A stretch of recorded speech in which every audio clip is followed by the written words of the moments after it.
أعوذ بالله من الشيطان الرجيم.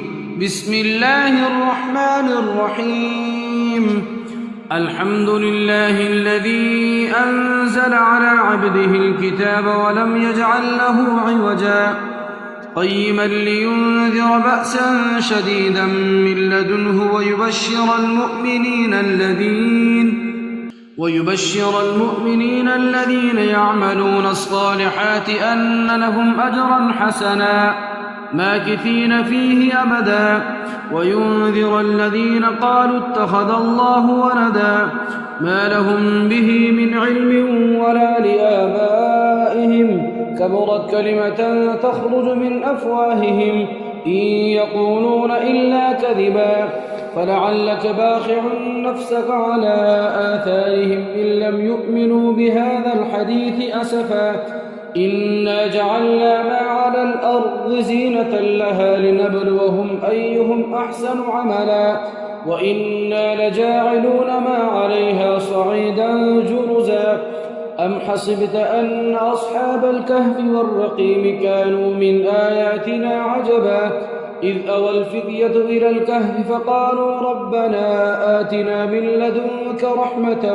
وهيئ لنا من أمرنا رشدا فضربنا على آذانهم في الكهف سنين عددا ثم بعثناهم لنعلم أي الحزبين أحصى لما لبثوا أمدا نحن نقص عليك نبأهم بالحق إنهم فتية آمنوا بربهم وزدناهم هدى وربطنا على قلوبهم إذ قاموا فقالوا ربنا رب السماوات والأرض لن ندعو من دونه إلها لقد قلنا إذا شططا هؤلاء قوم اتخذوا من دونه آلهة لولا يأتون عليهم بسلطان بين فمن أظلم ممن افترى على الله كذبا وإذ اعتزلتموهم وما يعبدون إلا الله فأووا إلى الكهف ينشر لكم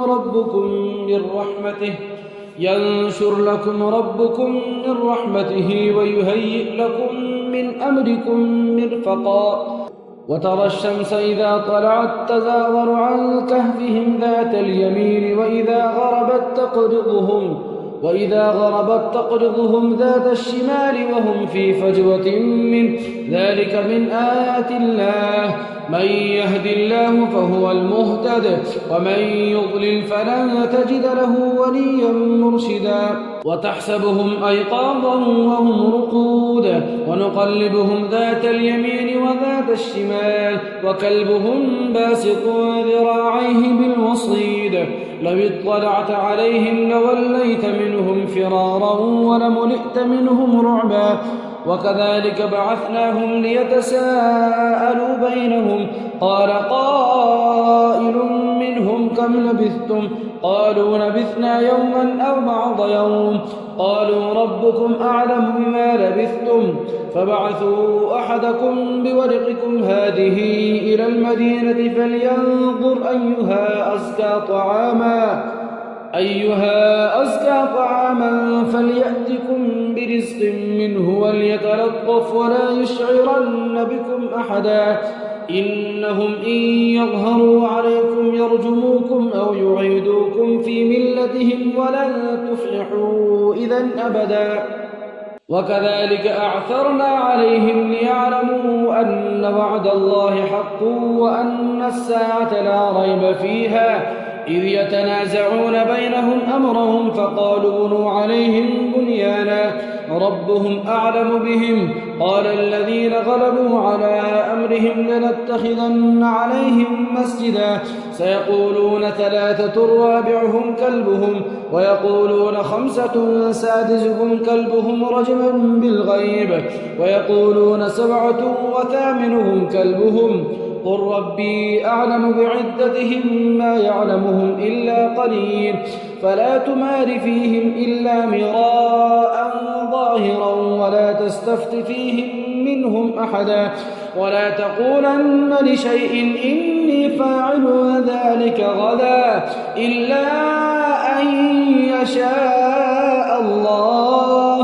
واذكر ربك إذا نسيت وقل عسى أن يهديني ربي لأقرب من هذا رشدا. لبثوا في كهفهم 300 سنين وازدادوا 9. قل الله أعلم بما لبثوا له غيب السماوات والأرض أبصر به وأسمع ما لهم من دونه من ولي ولا يشرك في حكمه أحدا. واتل ما أوحي إليك من كتاب ربك لا مبدل لكلماته ولن تجد من دونه ملتحدا. واصبر نفسك مع الذين يدعون ربهم بالغداة والعشي يريدون وجهه ولا تعد عيناك عنهم تريد زينة الحياة الدنيا ولا تطع من أغفلنا قلبه عن ذكرنا واتبع هواه وكان أمره فرطا. فقل الحق من ربكم فمن شاء فليؤمن ومن شاء فليكفر. إنا أعتدنا للظالمين نارا أحاط بهم سرادقها وإن يستغيثوا يغاثوا بماء كالمهل يشوي الوجوه بئس الشراب وساءت مرتفقا. إن الذين آمنوا وعملوا الصالحات إنا لا نضيع أجر من أحسن عملا. أولئك لهم جنات عدن تجري من تحتهم الأنهار يحلون فيها من أساور من ذهب ويلبسون ثيابا خضرا من سندس واستبرق متكئين فيها على الأرائك نعم الثواب وحسنت مرتفقا. واضرب لهم مثلا الرجلين جعلنا لأحدهما جنتين من أعناب وحففناهما بنخل وجعلنا بينهما زرعا كلتا الجنتين آتت أكلها ولم تظلم منه شيئا وفجرنا خلالهما نهرا وكان له ثمر فقال لصاحبه وهو يحاوره أنا أكثر منك مالا وأعز نفرا. ودخل جنته وهو ظالم لنفسه قال ما أظن أن تبيد هذه أبدا وما أظن الساعة قائمة ولئن رددت إلى ربي لأجدن خيرا منها منقلبا. قال له صاحبه وهو يحاوره أكفرت بالذي خلقك من تراب ثم من نطفة ثم سواك رجلا لكن هو الله ربي ولا أشرك بربي أحدا.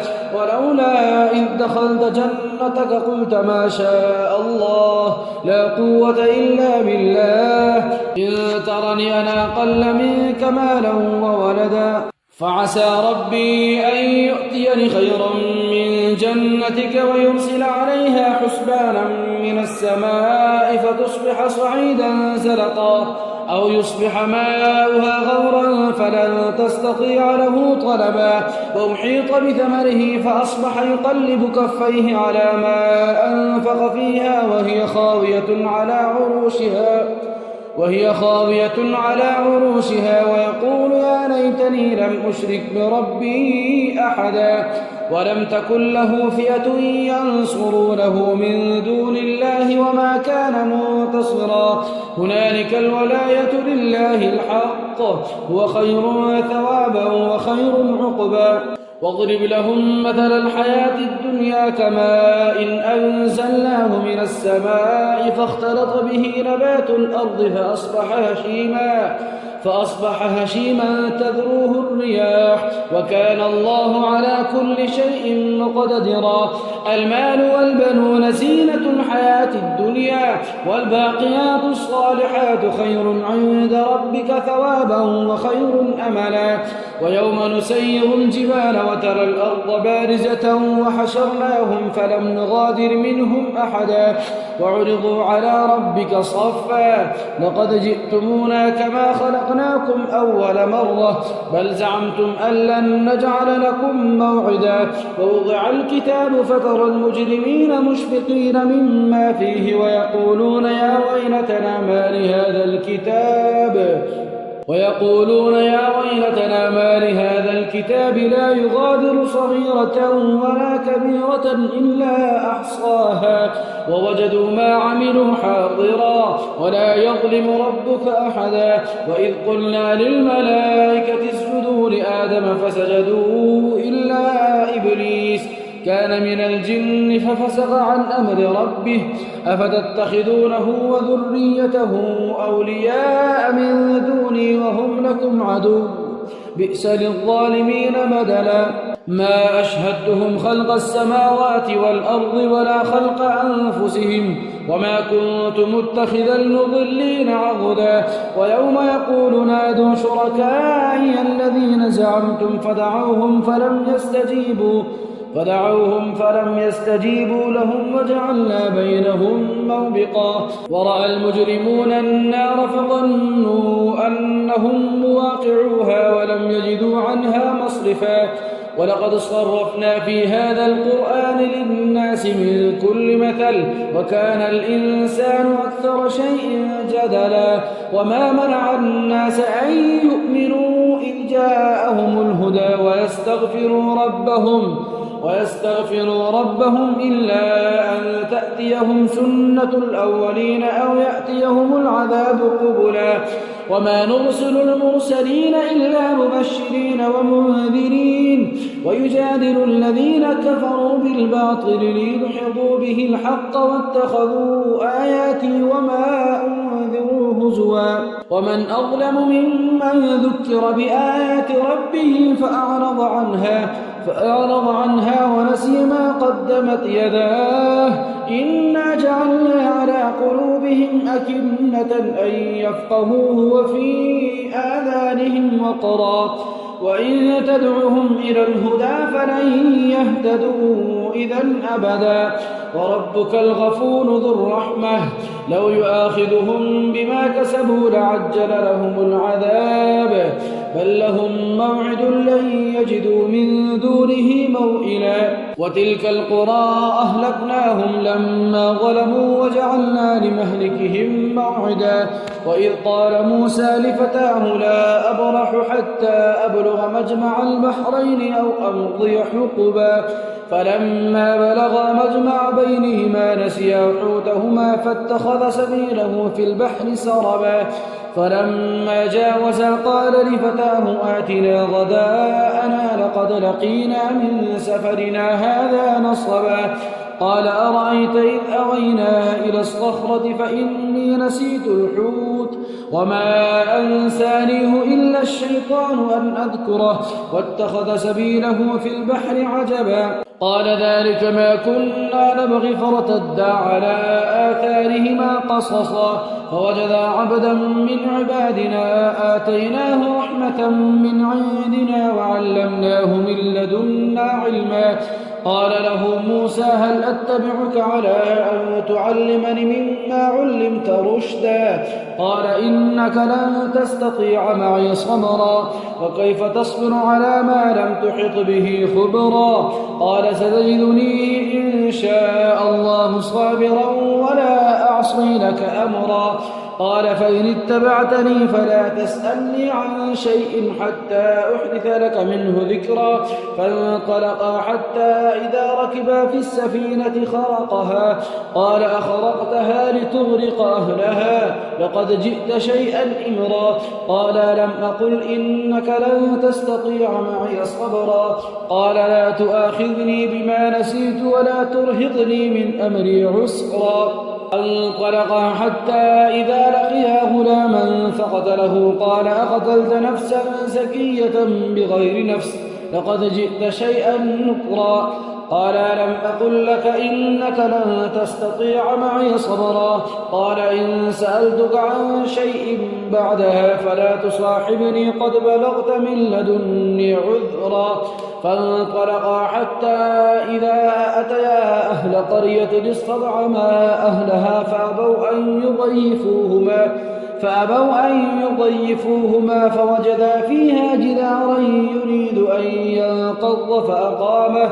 قال لو شئت لاتخذت عليه أجرا. قال هذا فراق بيني وبينك، سأنبئك بتأويل ما لم تستطع عليه صبرا.